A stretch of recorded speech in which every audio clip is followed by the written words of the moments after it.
Well, guys, it's about that time. We're saying goodbye to friends again, or rather, we're saying see you next time. Aussie Van Man, Brock, is about to pull out, and I'm about to go and wave at him and everything, but he's getting his stuff ready in his van right now. And then we're parting ways and heading in different directions. All good things must come to an end. And so I'm just waiting for the go-ahead, and then we're gonna say our goodbyes and wave, and well, back to Texas I go. Does that mean my adventures are over? Yeah, I'm ready to pull out now. Oh, we better go and say goodbye. Let's go say goodbye, and then we'll chat. Bye, Brock. We'll see you down the road. Oh, our last friend has departed us now, and we're all alone again. Back to solo van life. Yep, this should be interesting. Got a long way to go and a short time to get there. Bye! And with that said, a lot of things are going on that'll be happening after I get back to Texas in a really quick time frame. So, with that said, I'm gonna get back on the road because I need to get a little ways up there. It's been blast, but it's later in the afternoon and I gotta find a place to stay.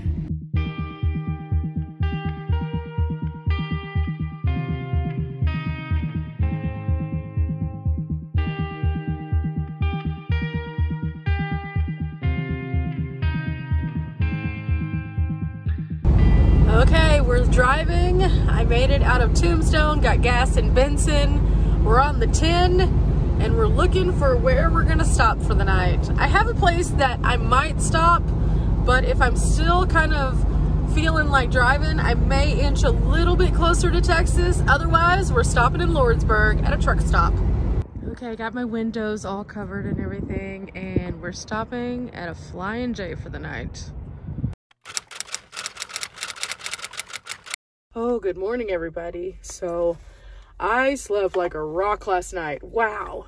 Sometimes truck stops are a little bit harder to sleep at because they're loud, and this one was kind of loud, but I was just so tired. My sunburn's getting better. We're doing good. I'm gonna put some more stuff on it this morning before I take off though. And yeah, it is what it is. The truck stop here has lots of ample parking for you to stay in. And even though you can hear the roadway as you come in and kind of come out, it's okay because at some point everything just turns into that like white noise or gray noise, and it just like puts you out. Yesterday was super hot. On top of that, I already have a little bit of a sunburn, so that of course makes you a little bit more tired. And I drove a ton yesterday. So between all of those factors, by the time that I realized that the time changed over, I was like, oh, I can see me going to bed quite early tonight in comparison to what I have been, just because I'm an hour ahead. So at about 10 o'clock my time, which was 9 o'clock in the time I just was in, I was like, oh my goodness, I can't keep my eyes open. So I just decided that it was time to just go ahead and go to sleep. So I put on a movie, I went to bed, and the rest is history. I woke up this morning, and again, it's an hour later. So the time I've been waking up is now an hour later. So now I feel like I'm kind of running around behind. Oh, that's the only bad thing about whenever you're on the road and you're traveling the way that I do, and you're going through numerous time zones. Sometimes it takes you a bit to catch up. And so we're going to be doing that for a few days. But that's why I always leave my actual van on Texas time, so I know what time it is in the place that I'm going to be going home to. So yeah, with that said, I have my sunglasses on. We're going to protect our eyes. I have a hat to wear today if I get out and do any adventures or anything like that. And I've already applied sunscreen as my base layer, so we're good to go. I'm still confused. I spent from January all the way up until now it is almost May, literally in the desert, very few times with any kind of shelter or shade, and I put on sunscreen consistently throughout that time and never burned. I went down to Bisbee and was walking around town, and leave it to that to sunburn me? I don't know. It could be that I changed over my sunscreens and this sunscreen isn't quite as effective, even though it is the same level of sun protection. It could be that maybe it didn't agree with my skincare or something. I don't know. If you guys have ever had this issue where you've been completely safeguarded and then all of a sudden randomly your sunscreen doesn't work, let me know in the comments. But yeah, typically this isn't my case. I normally am pretty good because my makeup has sunscreen. I have a base layer of sunscreen, and then I also put on a spray sunscreen because I know a lot of you guys are concerned for me, but I normally protect myself super, super well. And so I don't understand why, while doing those steps, it didn't work this time. So going forward, I'm going to look into maybe potentially getting a different SPF or potentially adding another round of sunscreen in there somewhere. I don't know. I more than likely will not burn again because I've always been a kid who, even whenever I was young, I would get like one good crispy critter, and then after that I just kind of am good. But in my adult years, I don't really burn that much because I usually take care of that. So even though that's completely unrelated to where we're going today or even being on the road, you know, it's one of those talking points because sunburn makes you tired. And we have a lot of driving to do, so we don't have a lot of time to be tired. I'm going to plug in my phone. I'm going to get to going. We're going to go dump our trash, see if we need to top off the tank. I'm not sure if we do or not, but this is a good place because the gas is a little bit less expensive. I'm going to go collect a couple of munsies, which I'll tell you guys about on a future upload because I'm really excited about this. I'm just getting the hang of it. And then we're off. Just for a heads up, it's already 82 degrees in the van. That means it's going to be a hot day today. Interestingly enough, I looked at the weather in Texas and it's actually cooler right now. So I'm not sad that I'm going there because it's going to be cooler, at least for the next few days. Also, it's supposed to rain, so I might get some good sleep. I usually sleep super well in the rain. So we shall see if it's still holding out with that whenever I get back. I don't expect Texas to stay cool much longer though. So got to plan the next departure point so I don't melt there also, but we'll get to that. Yeah, we'll probably top it off because we're just over a half, so I like to always make sure that I have all my stuff going on. So let's close the doors and get going. A good rule of thumb whenever you're traveling to places that you're not as familiar with is to always make sure that you're as close to the top end of the tank as you can, just in case. Especially since we're going to eventually be going through West Texas, I like to practice this because West Texas can be brutal for finding gas stations. On my very first trip through West Texas in my car with a friend, we were going and going and going and going and going and did not see a single gas station. In fact, we were on the very bottom of the tank after having completely filled up before we finally found a gas station. And that brought to my attention something very interesting that I never really kind of knew. A lot of farmers have their gas delivered directly to their farm, and then they have these reserves for their tractors and for all their equipment and for their trucks and their vehicles and stuff like that. And so they don't need gas stations because they have their fuel right there. Other areas have these little unincorporated gas areas for just the community to go to. And so because of that, it does make finding gas in some areas a bit harder. So always fill up your tank. Now, we're going to probably end up filling up again before we get to West Texas, but it's just become a practice that I do all the time now. And so definitely recommend doing that also, especially when going through wide, expansive spaces. But it looks like the gas pumps are open, so let's go. One last look at where we stayed. It's just this big parking lot out here. And as you can imagine, parking lots do get a little bit more warm just because they're all blacktop. But we're going right over here. As always, I'm going to use my Flying J rewards. This just gets me a few cents off of my fuel whenever I get gas. Currently, gas here is $3.69, so let's see how much it takes it down. Took it down 5 cents, $3.64 now. Now, while we're at it, we're gonna go ahead and take out our trash. And because it's Trash Tuesday, I did 20 minutes of trash pickup. So in addition to my regular trash, I also have the trash from around my site that I was staying at. And then I have this. I don't really love to get these, but some places just don't have refill stations, so it was a necessary evil today.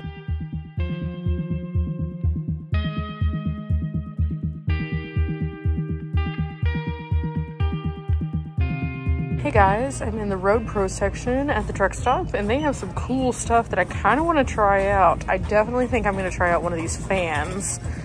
So maybe I'll share that with you guys in an upcoming video.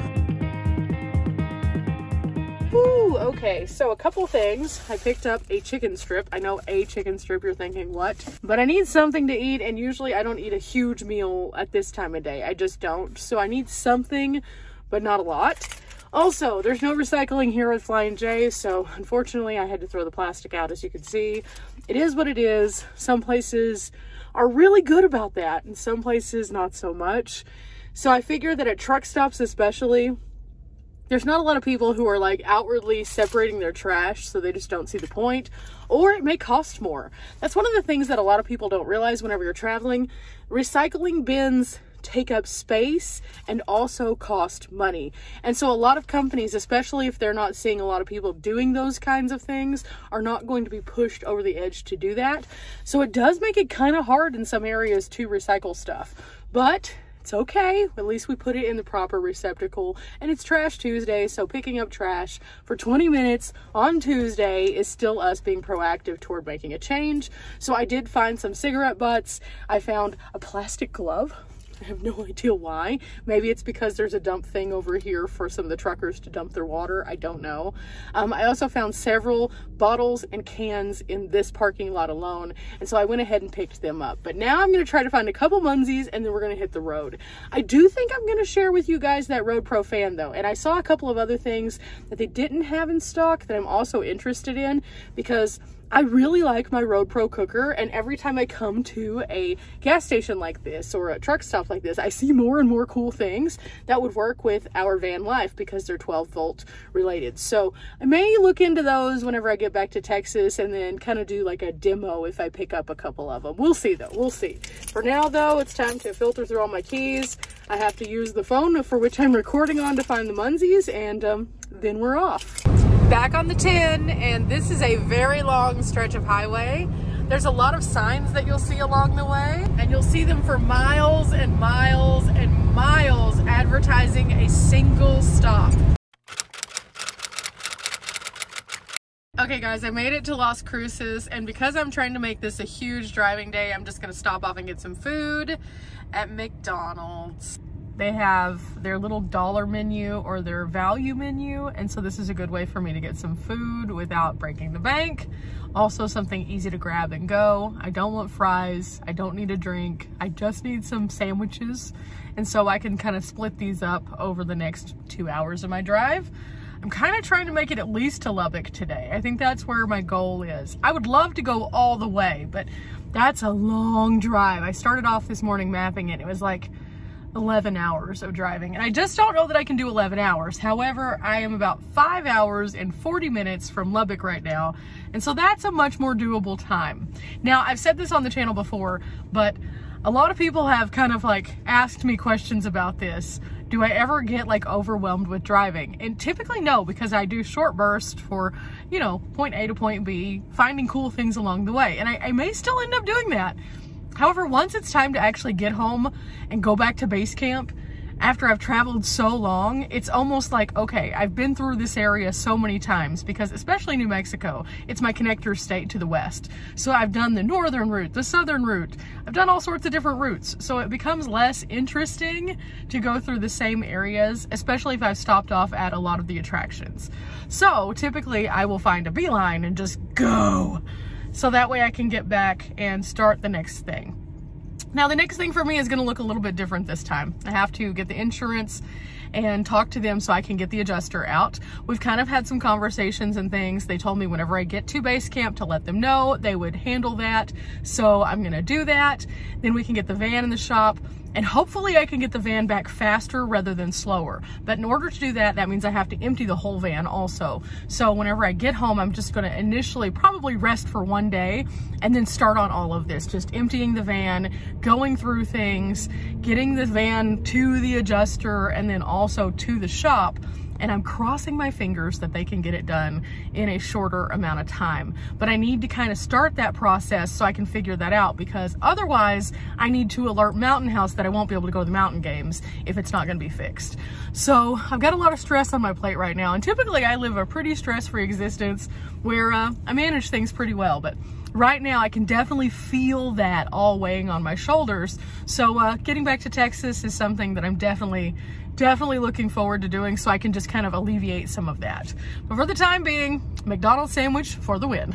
Now it does look like I got here at a really weird time. It's lunchtime, so it's packed. It is what it is. Also, while I'm here, I'm gonna go ahead and put my last two patches that I picked up up on my ceiling so I can discard the trash that goes along with this one. This one is one from Bisbee and this one's from Tombstone. Super fun adventures. And a lot of you have asked me again how I do this. I just buy these rolls of the Velcro. I prefer to get the ones that are just the scratchy side, but if you go to like a craft store, a lot of times they don't have just those, so you can order those off of Amazon. But I take them and I just cut off a little piece and then I put it onto the back. So basically for something like this one, I would pull out the Velcro and then kind of measure it up against the patch, kind of like this, and then I would cut it just shy of the borders. So probably right about here realistically would be about right. And then I'm gonna need at least 2 of these that are this length, but I'll take it off and then I will just stick it to the back side. And with this stuff, it's pretty sticky, so it goes pretty quickly, but it just looks like this. And after I get 2 of those, then I can, oh no, it's unrolling. Ah! This is why I try to keep it on a roll. After I get 2 of those, then I'll be able to stick it onto the ceiling itself. So let's cut one more. And this has been a great way for me to be able to keep up with like things that I collect from the road without overwhelming the van itself. This one I made a little bit shorter. Oh well, it's fine. But this way I can commemorate like where I was without having something bulky. But at the same time, I'm almost finished filling up the ceiling. So I'm not sure if after I do that, I'm gonna take these down and then leave them at base camp and create something cool there, like a shadow box or something, or if I'm going to move on to something else. Something I would really like to do is, a lot of places have little ornaments and stuff, and I would like to collect ornaments for my Christmas tree and have a travel tree. I think that would be super cool too. But with that, I would have to come up with like a storage device. Maybe I'll order one of those like little ornament holders that I can put up on the roof, and then that way it's out of the way. I don't know. But right now, patches have been a good way to do this. I also like to do other things like stickers, but then you get overwhelmed with stickers and trying to figure out where to put them. And because I'm not trying to put them on the outside of my vehicle, even though that's a really cool place to do it, you know, I don't know exactly what to do next. So I'm just gonna keep going with patches for a while and we'll figure it out. Maybe I'll make like a denim jacket. I don't know, but this is how they stick on the roof. Now we look around and we find a hole, and I think I see one like right over here. So let's push the patches in that area back up because it's been kind of hot and things happen. And then maybe put that one here, or I have a spot up here that I could put this one in. This might be better suited sideways and like right there. Yeah, that one works. Now I do have a little bit of space under my visor area here, so I'm gonna start filling that up too. You just won't be able to see it as well whenever I do. So maybe I'll put like my special patches there that like are really signature me. I don't know, I haven't figured it out, but I do wanna cover that area too. Now with this one, it's a bit smaller and it's round, so I may have to do a little bit of extra work with it. Let's see. This has been so easy. It just has a sticky side and then we kind of stick it on there and push it in really good. It's important that you like really push it in so it sticks to the patch. Otherwise it'll start separating. I did learn that. And that wasn't fun. That wasn't fun at all. I'm going down the road and all of a sudden a patch just fell. It was like a little treat from the sky that wasn't very well welcomed. But I learned that the reason it does that is because sometimes it wasn't adhering as much. So I push it in really good and then I find it a home. That one actually fit in that little recess, so we're gonna leave that there. Really cool. Then after I'm finished, I just keep this, again, I try to tight roll it as much as I can so it takes up less space and is less likely to unroll. And then I take the edge of it and I just fold it into itself so it kind of holds itself in place like this. Put the scissors away, and then we're done. Now, when I do fill up the ceiling, I'll probably take you guys on a patch tour to show you all the places that I've gone and kind of expand upon why I went there, what I liked about it, what I thought was the coolest thing. But as you can see, it's getting really full. This is the real estate that I do have left. It's right up here by my GTFO, which is of course where I got my fire extinguisher. So I have this little section left and then this little crease kind of around it. So I'm gonna have to have narrow patches to go around, but it's filling up fast. You know, these are all just weird road things. You know, this is part of my life. Every day is a new kind of different adventure. And so honoring all of those things on my roof is like a walk down memory lane. And I have some super cool patches, and it really makes me happy when people do have patches, because it helps me to like have that little memory of my adventures and stuff like that. Now on my water bottles, I usually keep all of my friends' stickers. So the stickers are more so for like a water bottle thing. In fact, I only have one water bottle currently that does not have stickers, and it's this guy right here. And I think I'm gonna keep this one bare, just because I like to be able to see the filter, just to make sure the filter's okay while I'm drinking. Or if I have like a clog, I can look at it and be like, oh, okay, that's why. But all of my other water bottles are coated with stickers. In fact, let me show you one. You guys have probably seen me carrying this guy around. It's just a cheap Walmart like thing that I've really enjoyed. It's very well insulated, keeps my stuff nice and cold. But as you can see, I have a lot of my friends on here, a lot of really cool stickers. We have, of course, Brock and Riley are right here. We have Collie and Kyle right here. I actually have a couple of Daryl's old stickers. I don't have his new stickers though, so I'm gonna have to get his new ones because he changed his channel name. I have Mike from Drive the Globe, super cool dude. If you ever see this overlanding rig, super cool. Of course, Charles is right here. This is our friend Charles from Charles and Tony. I have Tony's sticker, but her sticker was too big to go on here, so I'm gonna have to find a place to put it. This is our new friend Jill. We just met her at Bisbee. She's a follower of the channel, but got to talk to her a lot at Bisbee. Super, super fun. And then kind of as we go around, I have Mountain House and GoPro, because of course I've worked with both of those companies before. And then let's see, oh, here is Christine, and Christine's is only fitting that she has a duck. And if you met Christine in our Bisbee videos last year, that totally makes sense. She has a duck table that is epic in her van. This is one that I thought was just super cool. It was from the state of Oregon. This was something that I got at their visitor center. I was part of their initiative that they were doing.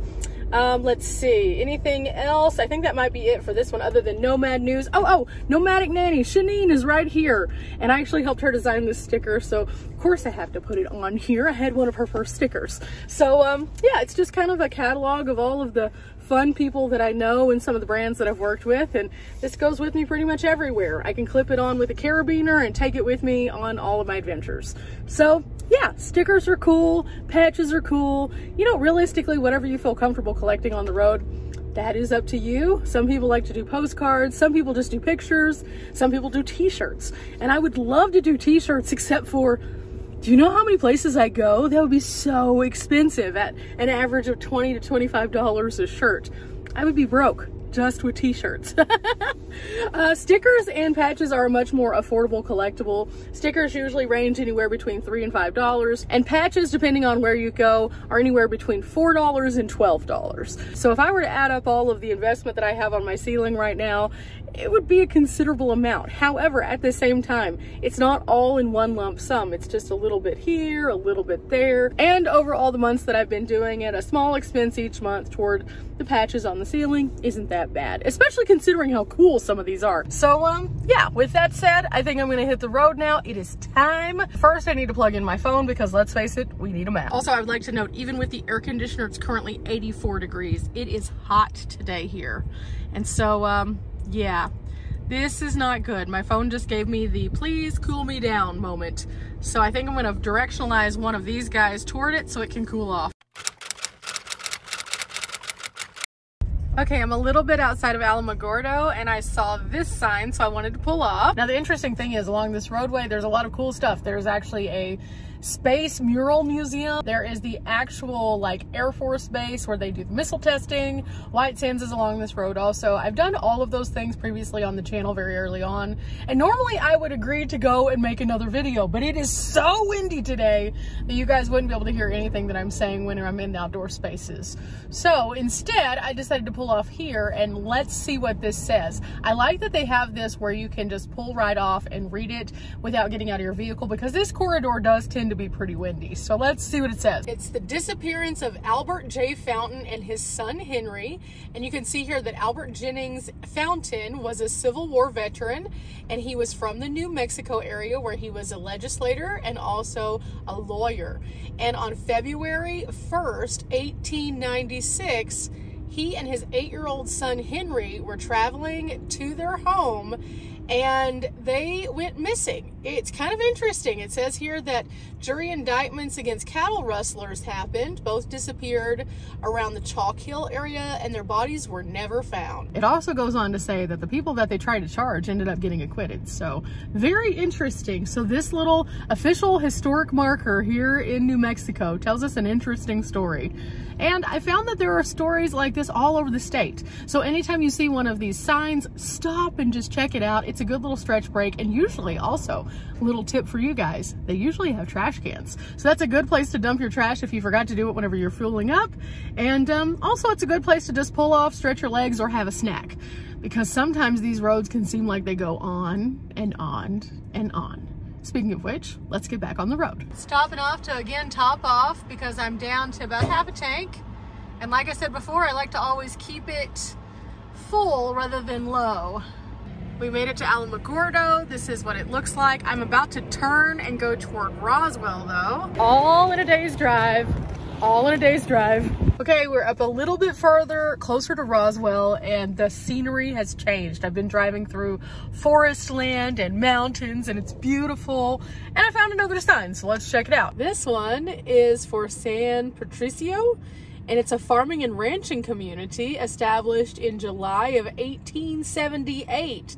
And it's most known for its time with Billy the Kid. In fact, the very highway that I'm traveling on right now is actually known for Billy the Kid, and they have a Billy the Kid visitor center and things like that. At the other end of this highway, there is actually another stop for Billy the Kid that is supposed to be his final resting place. So it's pretty interesting to see how each site kind of along the way unfolds. But we're gonna do that entire route on a video somewhere in the future so we can kind of go down all the different stops because there's a lot of them. But it's a little north of where I need to cut over, so I didn't want to start on that unless I could complete it, because you know how I like my brain wrinkles. I like to complete the story all the way through. But I did want to show you what this place looks like. It's really nice. You can see the mountains, the communities. It's just really, really been pleasurable to drive through this section of New Mexico.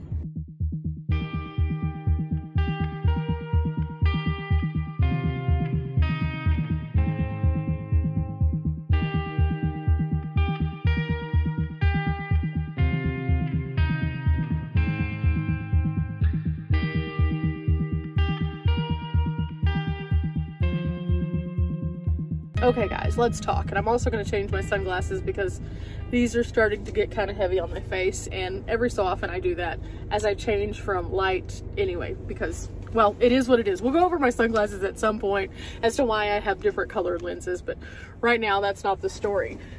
So I was looking up the weather because as I'm going back to Texas, it's supposed to be colder, but also rainy.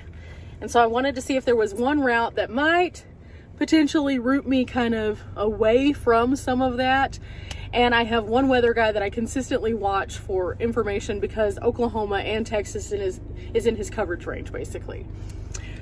So his assessment is not great and that's not fun for me. His assessment is that pretty much the rest of the week is going to be Stormapalooza, lots of storms, lots of bad stuff, lots of craziness. And I don't know if you guys have driven in Texas before, but if you give us bad weather, we will show you how to not drive correctly. So between the bad drivers and then also the potential of really bad stuff. In fact, they're predicting there could be tornadoes, potentially hail, and torrential downpours that limit your visibility. I don't know how happy I am about this. I know it is a necessary thing that I go back home. It is. However, I looked going the northern route, it's bad. I looked going the southern route, also bad. So I pulled up each individual place along the way to see what the weather is currently doing. Now, in my hometown, it is currently raining, and it's going to be raining for the rest of the day. I can't avoid that. However, right now it's not like torrential downpour rains. I looked at the towns about an hour out from me, both to the south and then also toward the west, which is the direction I'd be coming in. Also rain. Good times. So there's no avoiding at least rain. However, I was looking at the bands that are coming down that are the potential bad stuff, and it looks as though if I wait until tomorrow to get there, it's going to be very bad. So I have a thought, and this is a crazy thought. I'm kind of thinking that as much as I don't want to do this, I may just drive all the way home. Now, we talked about earlier that once I go, I go. This isn't that. I was planning on staying the night in Lubbock tonight because I thought, oh, that'll give me a short drive home tomorrow. No big deal. I'll be happy. However, if it's going to be that bad tomorrow driving, I would rather drive now before it gets that bad, while it's just a little inconvenient so I can drive slow, no big deal, than driving the whole way and potentially having really bad stuff happen. Because as you guys know, West Texas is super flat, and even though they have safety shelters and stuff like that, they're pretty staggered between. And if you haven't learned by now, I always favor on caution versus going with it when it comes to things that could involve safety in the van, when it comes to accidents or people or weather. I've had bad experiences with weather situations before where I've had to drive through an area that was experiencing a really bad storm and I was just blowing all over the road. I don't want to feel like that again. I've also had to drive in an area where there was ice and I ended up sliding down a mountain. So again, I know Mother Nature does not play. We do not play with her. We understand her power. We just do. And so I try to be really respectful of that. However, also I do have to go back home. So I think I would rather be sitting at base camp rather than sitting on the highway somewhere if there was a bad scenario. At least then I'm close to family. And so I might be doing something crazy. I might be driving all the way back to base camp. What? Can't believe this. This is why I always tell you guys to check the weather though, because it allows you to make these kinds of decisions. And even though this is going to make my drive much longer, it also makes more sense to go ahead and do this and just bite the bullet and go for it. However, I also know that along the way, if I do get super tired, because I do have the van, there's several places I can pull off. So that is a good safety blanket just in case. It doesn't put me in the perfect conditions again for tomorrow, but at the same time, I think that's going to be the wisest thing. I think so. I'm going to keep going down the road just a little bit more.